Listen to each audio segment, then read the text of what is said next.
มื่อกูบอกมีเจ้าคือมันก้อนหนึ่งเลยกะลาก้อนหนึ่งกว่าลือไม่เศร้ากว่าดับไม่เศร้าตีเหนือลอยเนิบตึงบักกูความได้เฮาเด็ดดีว่าปากคือเนี่ยมันก็นั่นแหละกะลาก้อนนั้นข้าเป็นอ้อยก่อกันข้าเป็นอ้อยก่อกันมาจากเมื่อก็เล็กเหตุการณ์ก็เหมือนกันเพราะว่าลือไรไม่มาเพราะออกมาขายเนี่ยไรกาแห้งไรกาลือไม่มาเพราะว่าขายไรเงินมาเนี่ยมันก็นั่นเด้อ้วนว่าเกากันเฮ็ดหยับเกากันเฮือเงินอันเกาหาอะไรมาในเกาเดใช้จ่ายแบบมันหมดอันเกาใครกินอันเกาใครกินนั่นก็เกาเดซื้อกินอ้วนเจอไหนเลยเงินอันมันหาอะไรมานั่นอ้วนตาเดจุ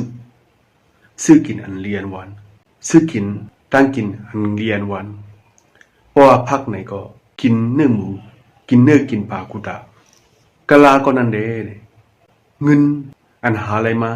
เงินอันเลือไม่เสียอะไรมาเงินอันขายไม่เสียอะไรมานะหัดใจใจคัดใจจู่หอมไป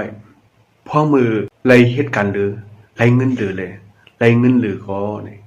หัดใจใจหัดจ่ายพูดจ่ายผ้าหัดใจใจไปหลอกไปไหลพักไหนก็นั่งอันกินอะไรกุ้ยพักยืนนั่งเขียวอันมีเนื้อส่วนนั้นคัดใจเอาเส้นนั่งกินกุ้ยเนื้อตังวนกะลาในว่าเกาในพานาใบมีเงินคำเต็มทนใบมึนเปิ้นการก่อตึกละเฮ็ดหยาบนะไปบาถึงข้าวยำตาเกาดีตาดีใจจ่ายเงินไปหลอกไปหลายไปเจอข้าวยำตาเกาดีมาซื้อกินพักดีพักหวานเนื้อหมูก็ไปเจอข้าวยำเกาดีกินคู่นุ่งดังไว้เนี่ยก็ไปถึงข้าวยำเกาดีไรนุ่งอันคือกันเข้มเกาดีหอมเงินเกาดีซื้อเงินหามันไหลอลางหนึ่งกวนสิวันหนึ่งมาเขาเด็กคัดใจกว่าผู้เสียงเสียนอันเนเวงหลวงกว่าเนี่ยเนื่อเจอกะลานั่นวนจังไหนเสียคัดใจจู่หอมตรงเงินอันหาอะไรมาเพื่อหึงมาแดงข้าวยำ10 ปีก็สองก้อนนั้นพัดกันกว่า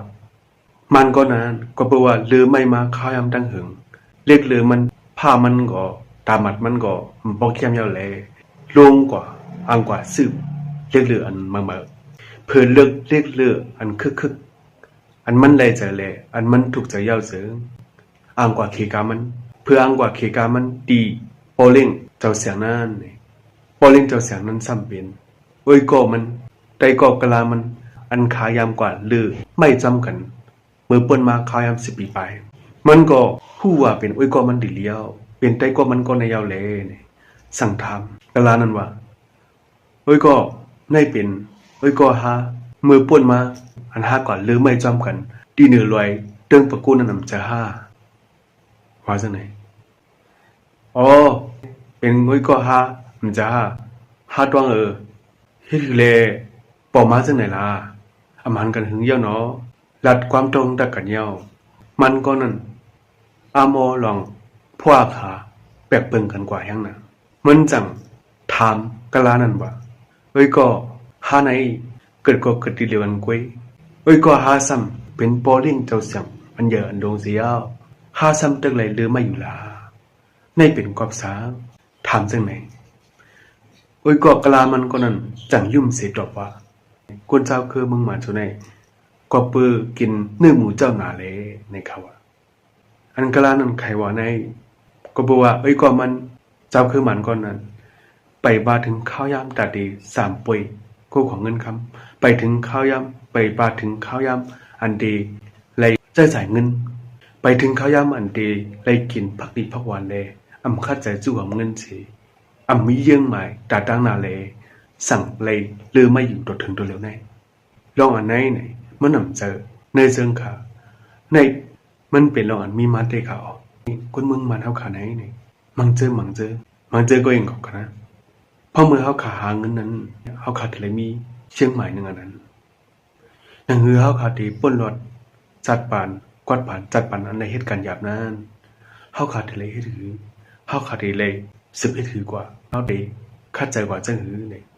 ใกล้มีขับหมายมันใกล้มีเชียงใหม่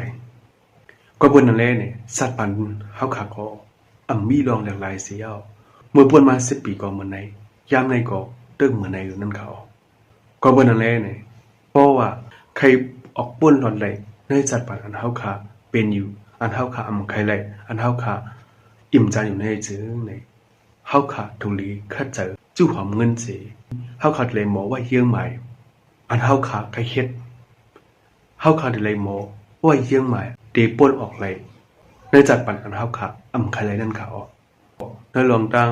อันก็สองก็แบบเปิงกันกว่าในนี่เพราะว่าเฮาขามาทัดสันด้วยเสียงนี่เฮาขาเลยหันว่าก็หนึ่งในมีเยื่องใหม่เต็มทนเลย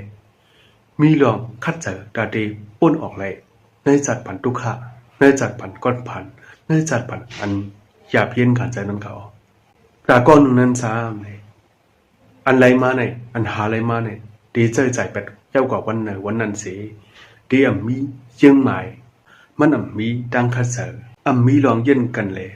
มีดังคัดเจอตาเดข้ามออกเลยในจัดปันอันมีอยู่อันเป็นอยู่อันทุกข์อยู่เลย